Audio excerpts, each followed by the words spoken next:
Ola, que tal? Benvidos de novo a este canal Libresco Improvisado. Hoxe traemos outro vídeo máis sobre as miñas lecturas. A idea detrás deste vídeo é retomar un pouco o hábito de lectura, porque estes últimos 4 ou 5 meses estiven casi sin, lendo bastante pouco comparado co que suelo ler por norma xeral.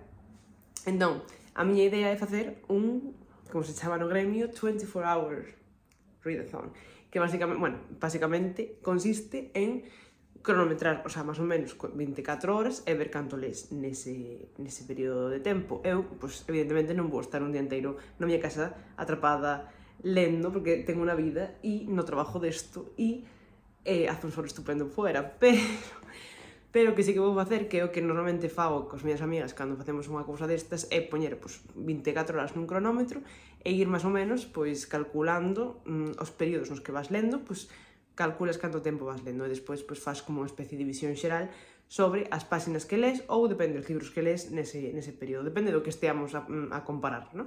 Isto a min axúdame, é unha cousa que me motiva bastante a ler, porque o que fai é como que me obliga a estar lendo e non facer nada máis. É moito máis fácil focalizar nunha sola cousa e non estar pendente de outras 850. Pois nada, decidín que como teño bastante tempo libre estes próximos 1, 2, 3 días, vou intentar gravar este readathon, non? Entón, o que quero ler fijo é o seguinte. O primeiro de todo é rematar Exile and the Kingdom de Camus, como querades chamarlle. Teño empezadito, vou por aquí, é a página 25, ainda que pareza que non, pero basicamente estou casi rematando a primeira historia corta, este libro que es cortas tamén. Me gustaría, rematar este. E despois teño aquí, unha pequena selección, a parte de Exile and the Kingdom, tamén teño outro que quería ler nestes próximos días, que é El cuerpo de Cristo, de Bea Lema, que me o deixou de novo mi amiga Celia. Como vou ver a semana que ven, se me gustaría telo listo para leválo e comentalo, así que genial. Tamén teño A Sad One, de Glass Castle, de Janet Walls, que, se non me equivoco, é un memoir, hai diciréis, de tristeza e de pasarlo mal. Así que este non estou de todo segura de que chegue a él. Pero bueno, pensei porque non é moi longo, a pesar de que, a verdad, a letra é bastante chiquita. Pero bueno, a miña experiencia cos memoirs é que se len bastante rápido, así que bueno, tamén o saquei por si acaso. Teño aquí tamén desde hai bastante tempo e tamén me gustaría botarlle un ollo. Tamén teño Yumi and the Nightmare Painter, que, como sabedes, é o próximo libro, o seguinte libro que me toca ler de Brandon Sanderson. Entón, este tamén nunca está mal ter así a man, ainda que creo que tamén non é das miñas prioridades para esta sección. E, por último, teño The Language of Dragons, que este sí que me apetece moito e, probablemente, se non cae neste vídeo, cae o mes que ven, pero bueno. Que pasa? Bueno, evidentemente non vou ler todo isto, porque, aínda que lea moitos libros, non leo moi rápido. Pero sí que, gusta meter donde escoller, porque ao mellor, acabas estás todo motivado e queres outro que che guste, pero despois dis, entón, mellor ter máis donde escoller que tal. Ese é un pouco o resumen da introducción. Agora voume sentar aquí en mi sofá bastante pouco estético a acabar este libro. Pero antes disso vou facer un café con hielito e falamos un rato.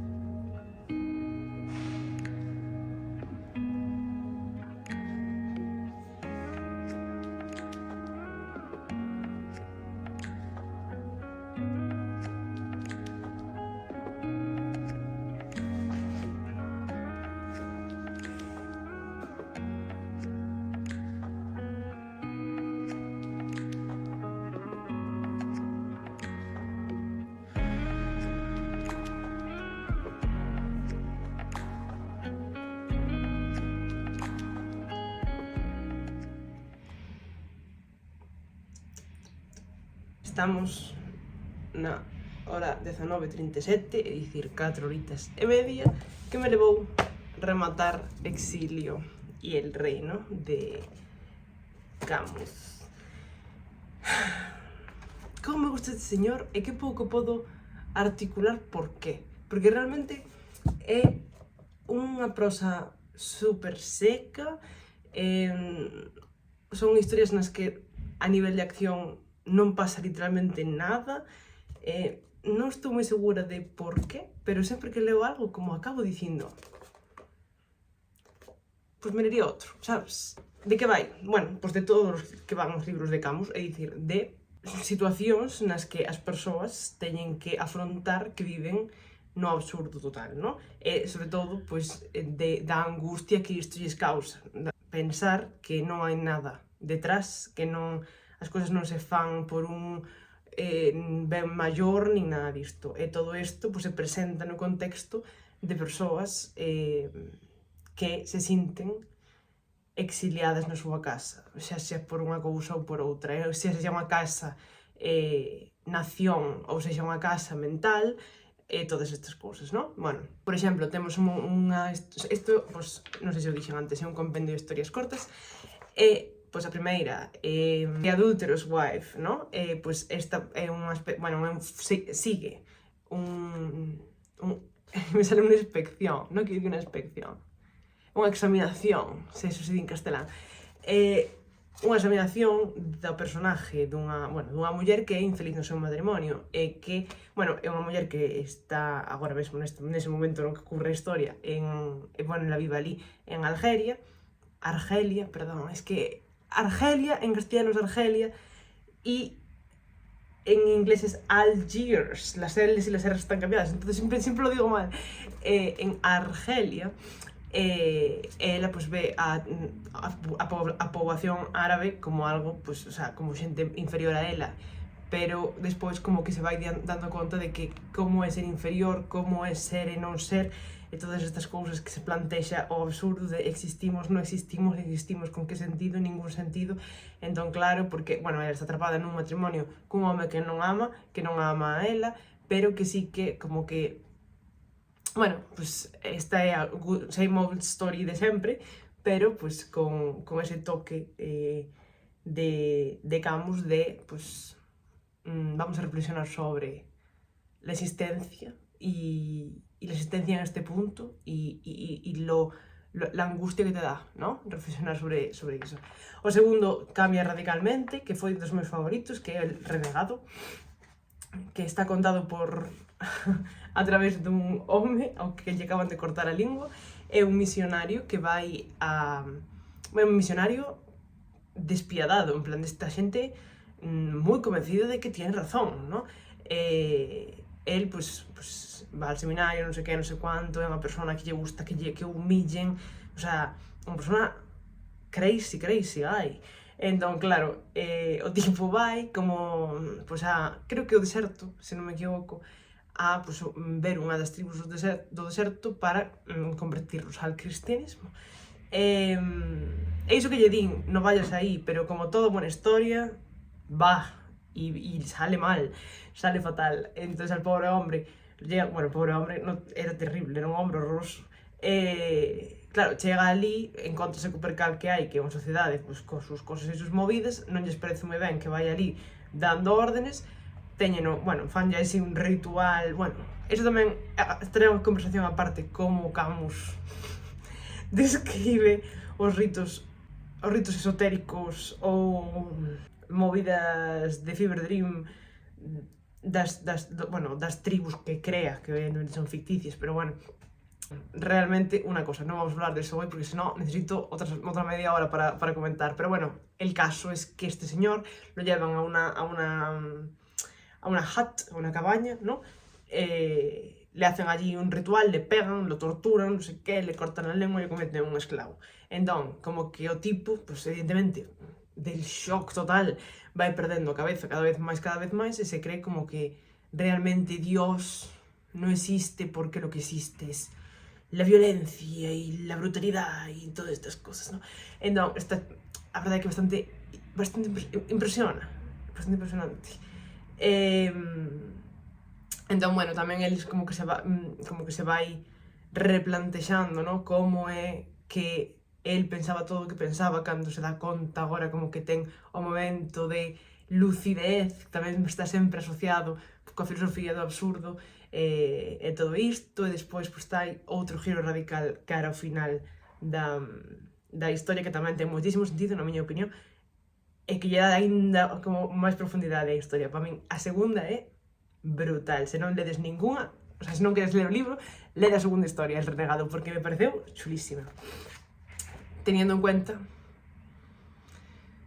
que la representación de los cultos no cristianos es cuestionable cuanto menos, pero bueno.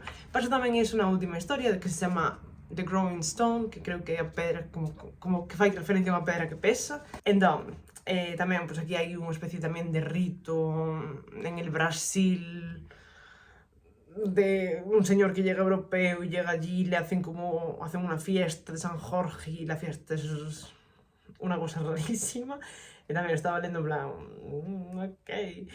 Pero bueno, hai un pouco de todo, pero todo xira en torno a iso, ¿no? A verdad, moi interesante, empezamos bastante ben, pero bueno, a verdad, unha cousa que se lee bastante rápido, na miña opinión, aínda que vos parece moito 4 horas para ler 160 páxinas, a min isto é mi día a día, eu leo bastante lento. Agora empezarei El Cuerpo de Cristo, e a ver a onde nos leva.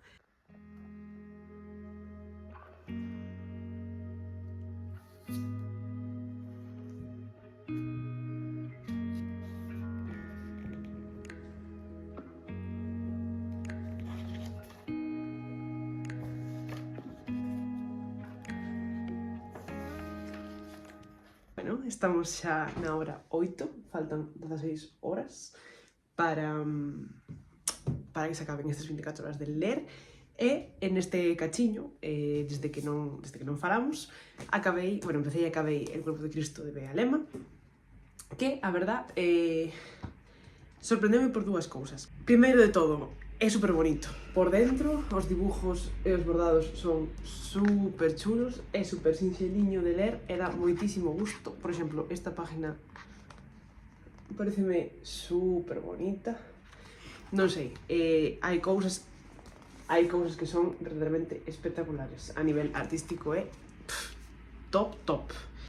However, a historia en sí, a min personalmente non me chegou. Quero dicir, para min empeza moi forte ao principio, ten os primeiros 20 páginas ou así que son espectaculares tamén, e che meten moito na historia de que vai pasar, pero a medida que vai avanzando vai como perdendo forza narrativa hasta que finalmente, cando remata, queda como unha resolución así tan extraña.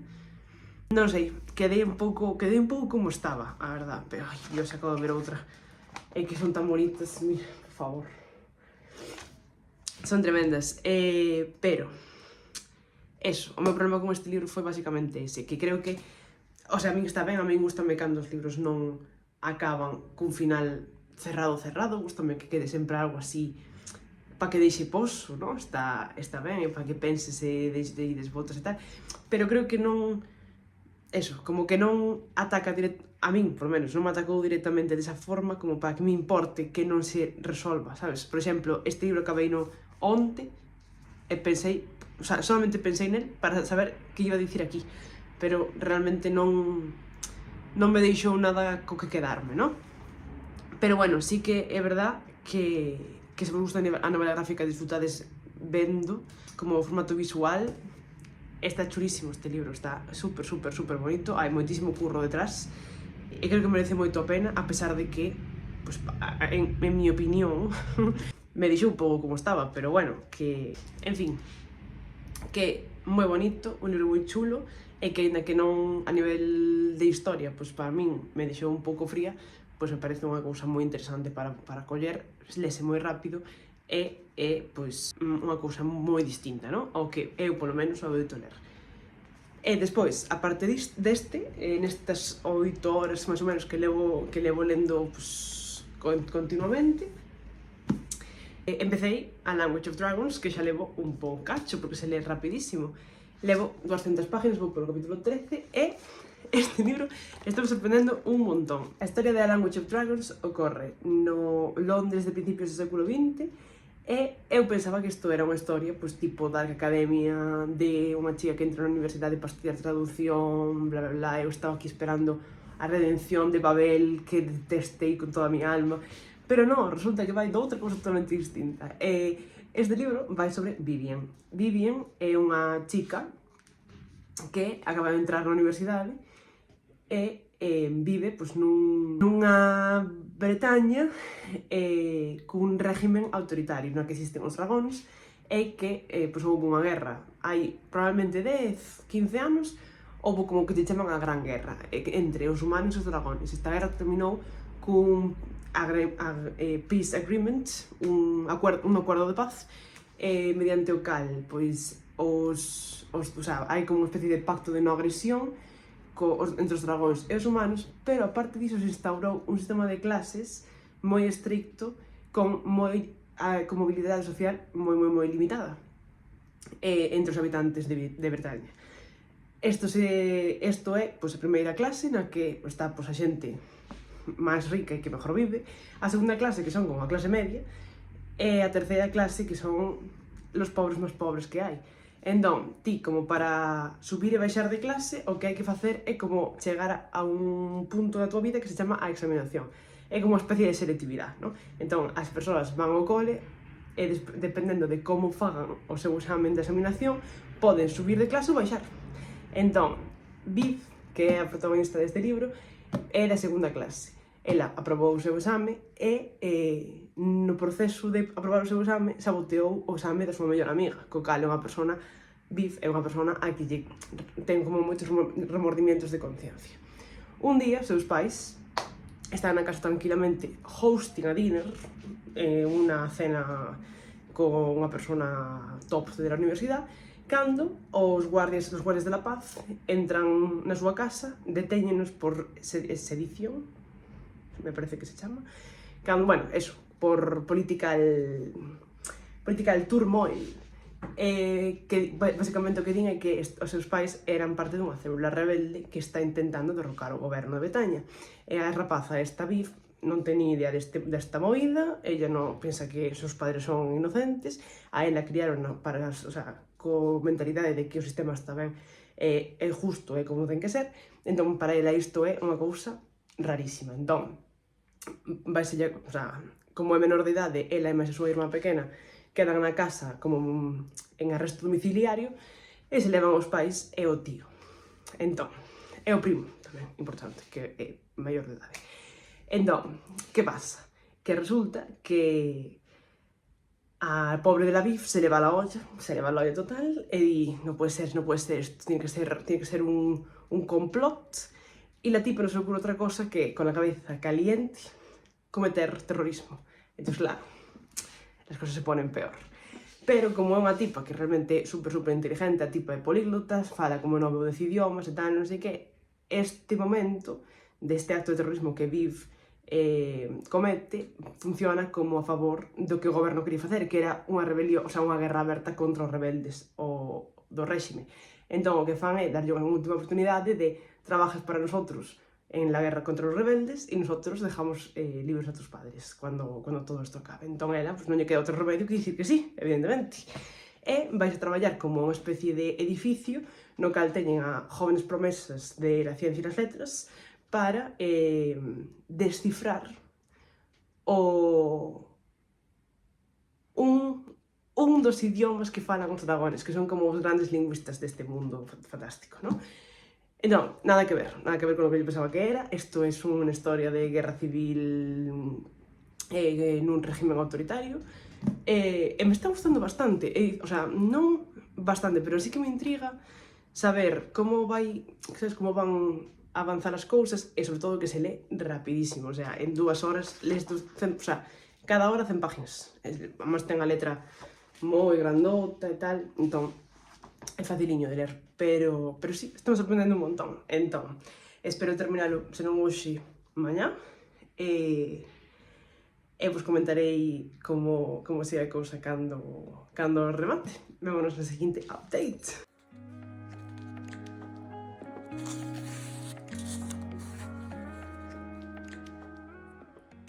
E a mañá seguinte e tras 12 horas e media de lectura, faltanme 11 horas e media, acabo de, rematei A Language of Dragons de S.F. Williamson e teño que dicir que me sorprendeu bastante, no sentido de que, como xa dixen antes, a trama non era para nada o que eu pensaba que iba a ser e resultou ser, pois eso, unha especie de distopía, sí, unha distopía. E me pareceu interesante no sentido de que a protagonista deste libro non é revolucionaria, entón, ela atópase no medio dunha revolución coa que ela non está de acordo. Ti ves desde fora, porque desde fora as cousas son moi fáciles de ver, non? Que evidentemente os rebeldes teñen moitísimos motivos polos que protestar neste sistema que está implantado na sociedade de Gran Bretaña, pero para ela non é así. É dicir, ela está criada nunha familia na que sempre lle dixeron que iso era a maneira mellor ou a maneira máis justa para que a sociedade viva en paz, e ela custalle moito chegar á conclusión de que iso non é verdad, sobre todo porque o feito de que, iso tamén o sabe ela, sobre todo porque o feito de cuestionarse iso faina cuestionar todo o demais. Todo o demais implica, a súa propia cobardía, non? A non ser capaz de afrontar ou a non ser capaz de cambiar a súa meta na narrativa, non? Por exemplo, neste caso, Viv, no libro, Viv quere saber os seus pais e a súa irmá. Os seus pais están na cárcel e a súa irmá está nunha especie de centro de menores.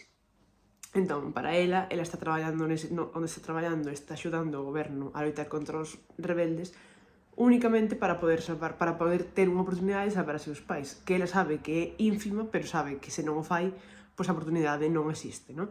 Entón, ali, mentre ela traballa con esta xente altamente inteligente, como a ela, evidentemente, que tamén é unha tía moi lista, ali encontrase con xente que está traballando ali, pero que eles mesmos non están de acordo co régimen. Entón, ten que afrontar que o que ela creía que era ABC, non é ABC.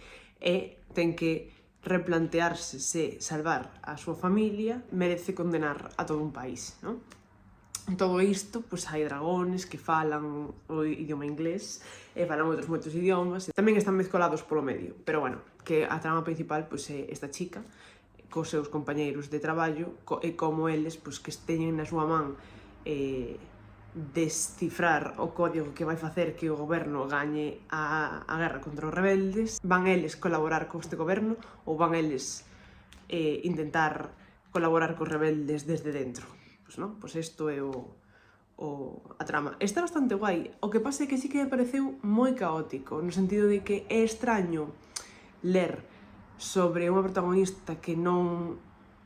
Neste tipo de libros, na miña opinión, é extraño ler sobre unha protagonista que non está a favor do lado bo, non? Isto sempre é como o papel do personaje secundario, o personaje de interés amoroso ou algo así, non? Pero as protas sempre están como no lado bueno, pero esta vez non. Entón, sí que é extraño e a veces faino como moito máis caótico, porque as decisións que se toman son bastante erráticas. A veces se fai unha cousa, a veces se fai outra cousa, a tipa dalle voltas a unha idea, decide que non, despois decide que sí, despois decide que non. Entón ti vas xa en plan, pero esta pobre mujer, pero claro, hai que tamén contar con que isto de todo non está escrito neste libro porque é unha fantasía juvenil, pero aquí hai un clarísimo trastorno de estrés postraumático, a pobre mujer está mal. E claro, está metida ali naquele sitio con unhas condicións horrorosas e claro, unha persona non está nos seus cabales para tomar decisións, non? Pero aínda así, quedeme con ganas de saber máis, son outros 2 libros máis, probablemente sí que me faga co resto. E nada, imos pola metade do challenge, do desafío, e xa levo estes 3 libros lidos e conto con, nesta segunda metade, ler outros 2 ou 3, depende do rápidos que sexan, non? Como vos dixen, a miña intención é ler Yumi and the Nightmare Painter e The Glass Castle, pero depende de como me vaio sentindo, porque se me apetece ler outra cousa ou algo así, tamén a vou meter no medio. E vos con tantas novedades desta segunda metade, vémonos prontito. Bueno, he de dicir que estou gratísimamente sorprendida, porque, para sorpresa de mí mesma, desde logo, non sei se por a vos, deixadme buscar, faltanme 4 horas e media para cumplir as 24 horas lendo, e acabo de rematar The Glass Castle, de Jeanette Walls. Que libro, Que libro de Glass Castle. Evidentemente, bueno, son as memorias de Jeanette Walls, que é unha muller que traballa, bueno, é xornalista en Nova York, e conta pois, a historia da súa familia, de como eles pois, viviron sempre na carretera, eran unha destas familias nómadas na que a nai era un espírito libre, artista, non sei que, e o pai era un home brillante, é dicir, altamente inteligente, pero con alcohólico, con moitísimos outros problemas que seguramente pois, xa viñan de cando era neno. E a familia Walls, o pai, a nai e os seus 4 fillos, Lori, que é a maior, Janet, que é a que conta a historia, Brian e Maureen. Pois, bueno, basicamente as aventuras da familia mentre se move pois, polos Estados Unidos, sobre todo entre California e West Virginia, Virginia Occidental, me parece que se chama. E claro, como van, pois, cada vez vivindo en sitios hasta que pois, a policía necesita algo do pai ou non pagan o alquiler e lles mandan a tal, escapando dos servicios sociales, todas estas cousas, non? É un libro que a min me gusta, porque me gustan moitos libros duros, pero me puxo bastante rabiosa, non os vou mentir. Para min é difícil, o sea, eu entendo que pasa, tampouco estou ciega, non?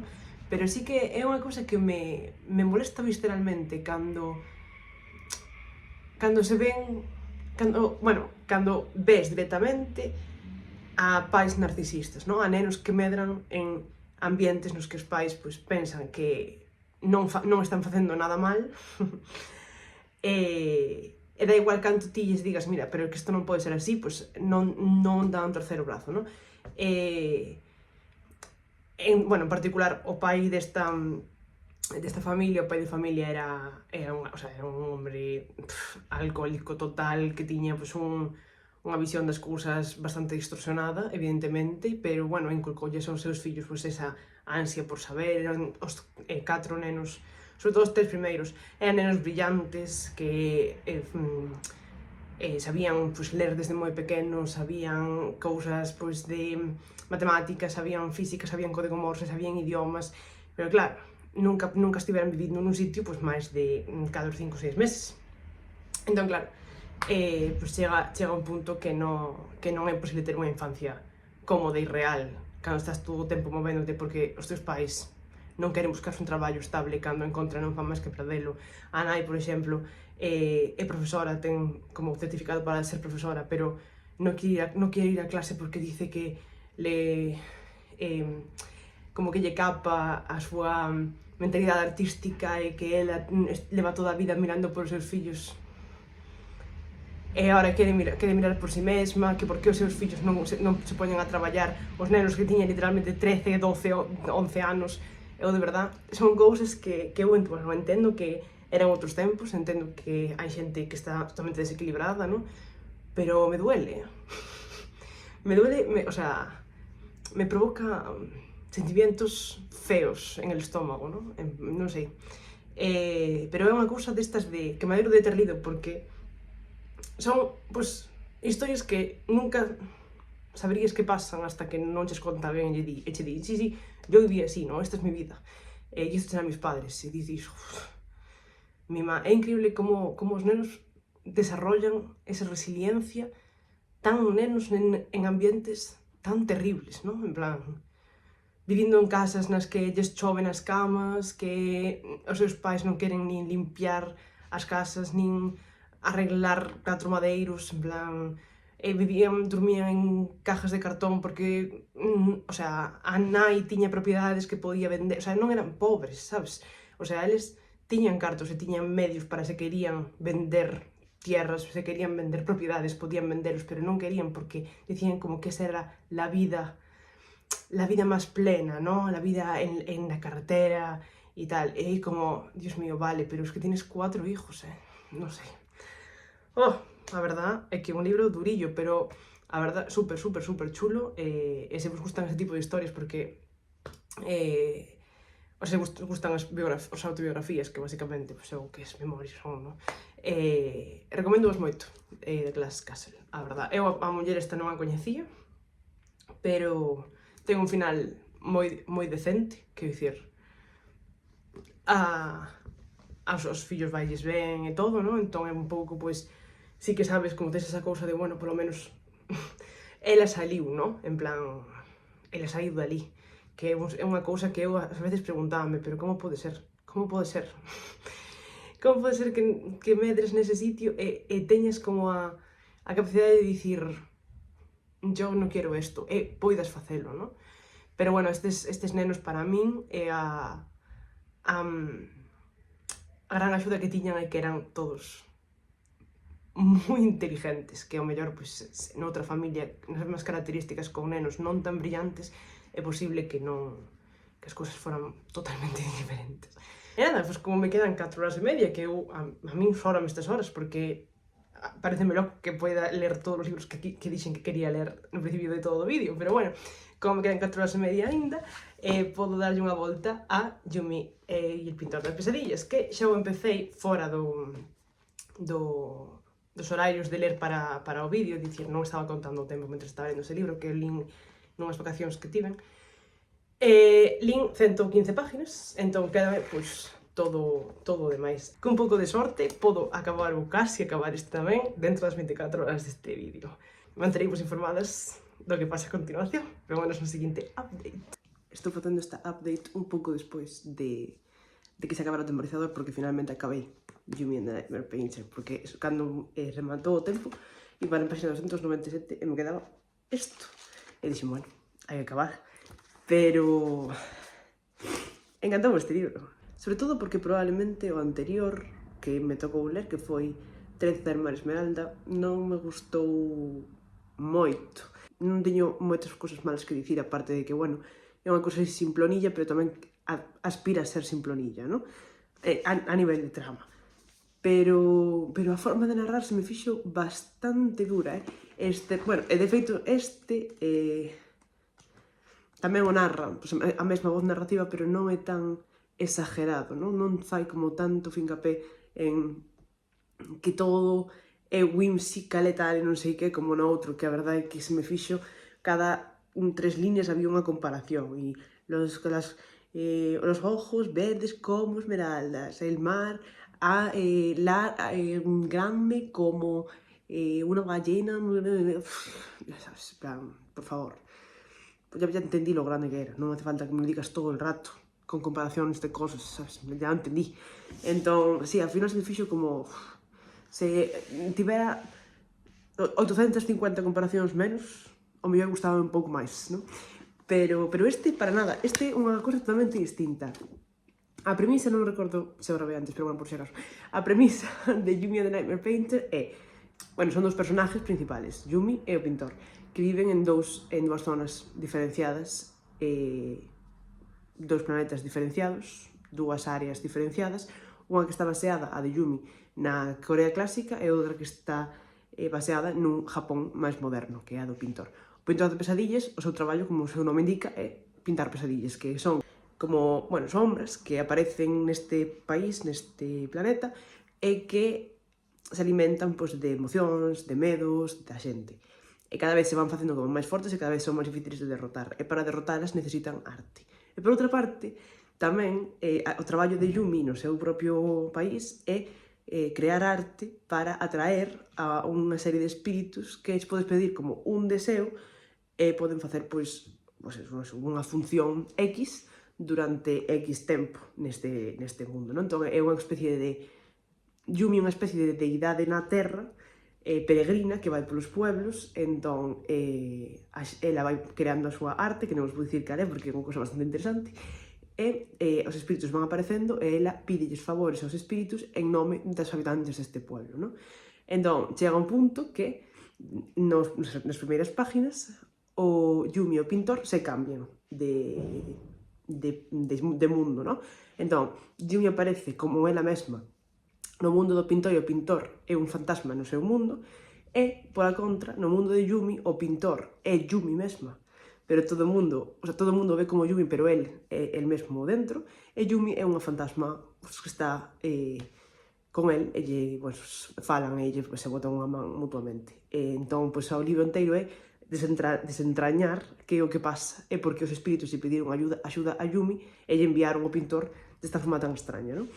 E foi, unha Brandon Sanderson nada, porque pensas que sabes, pero non sabes, pero non sabes. Houve como momentos os que eu dicía, claro, vai a hacer isto. Pois non o vai a hacer, non o vai a hacer.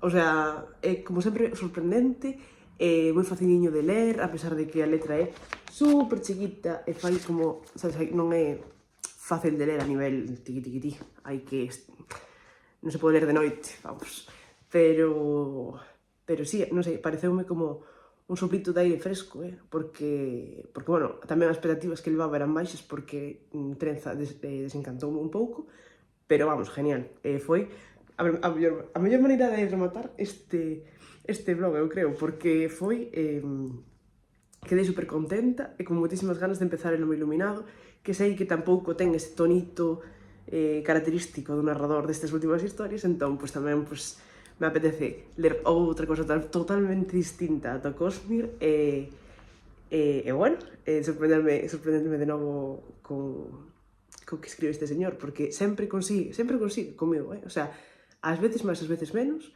pero ainda estive outro día falando de Landres, por exemplo, que Landres é unha obra que realmente ten bastante crítica así no mundillo, como que lenta, que non sei que non sei canto. Eu recordo, cando lín Landres, que foi o primeiro libro del que lín, e me encantara, tío, que me encantara. Eu pensaba, pois si isto é do máis flojo, realmente, madre mía, porque, non sei, eu tiña como todas as cousas que a mí me gustan, que son, eso, tipo, problemas de índole religiosa,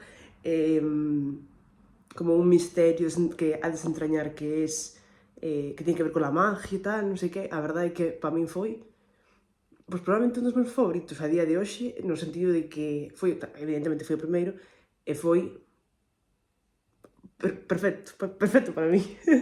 Entón, sí, este pasoume como un pouco igual, sabes, esa sensación de acabar e dicir que cousa chula, que cousa chula. Pero, bueno, a verdad é que, faltame o corpo de Cristo, que yo devolvín a súa legítima dueña, pero estou super contenta, porque non dá un peso por conseguir ler todas estas cousas neste período de tempo. É dicir, eu levo varios meses que leo bastante pouquiño, e dixen, fai falta como un destes de poñerse e focalizar na lectura, e a verdad é que me funcionou genial. Lín 5 libros en prácticamente 2 semanas. Así que, nada, estou super contenta de tal, e xa, como que sempre me pasa o mesmo cando fago este tipo de cousas, de decir, o sea, quero hacer outro. No, porque a verdade que teño moitas outras cousas que facer, pero sí que como que me devuelve, o sea, eso, que me dá como ganas de seguir lendo cousas e de ir acabando con todos os libros que teño aquí, que vou ensinar, creo que se podo. Todos estes libros de aquí teños sen ler, e despois por aquí hai tamén un par deles que teño sen ler, e despois o resto teños na miña casa, noutro sitio. Pero vamos, é que estou super contenta. Foron un lote de páginas, e todos foron libros que me gustaron moito, entre moito e bastante. Así que deles destacaría, desde logo, o que acabo de ler, Yumi, porque, como dixen, viña doutro que non me gustara tanto, entón estaba un poquinho desencantada, e me devolveu así como a fe en Brandon Sanderson. E tamén destacaría The Glass Castle, que me deixou posito, de feito, acabei no xa, a mellor hai unha semanilla ou algo menos, e ainda sigo pensando nela, a veces digo, joder, que movida este, que cousas ten que pasar a xentiña, sabes, que en plan, que miserias ten que pasar a xente, que historia como de resiliencia, de... non sei, facía moito tempo tamén que non lía nada desto de chocante porque es realidad, non? Entón, pois sí, teño un moi bo recordo del e me alegro un montón de ter lido así, como focalizada, centrada e tal. Así que moi guai. Os outros tamén me gustaron moito, pero xa son como máis... Básicamente xa pensaba que iban a gustar antes de lelos, entón, bueno. E nada máis, neste vídeo, vémonos no seguinte en breves, que xa dentro de nada empeza a temporada otoñal, que é a época na que thriveamos, como pode... Non sei se pode ver nesta... na miña camiseta, adoro o outono, así que nada, vémonos para o mes que ven con un vlog un poquinho máis otoñal. Espero que esteades tendo un día estupendo e vémonos no seguinte.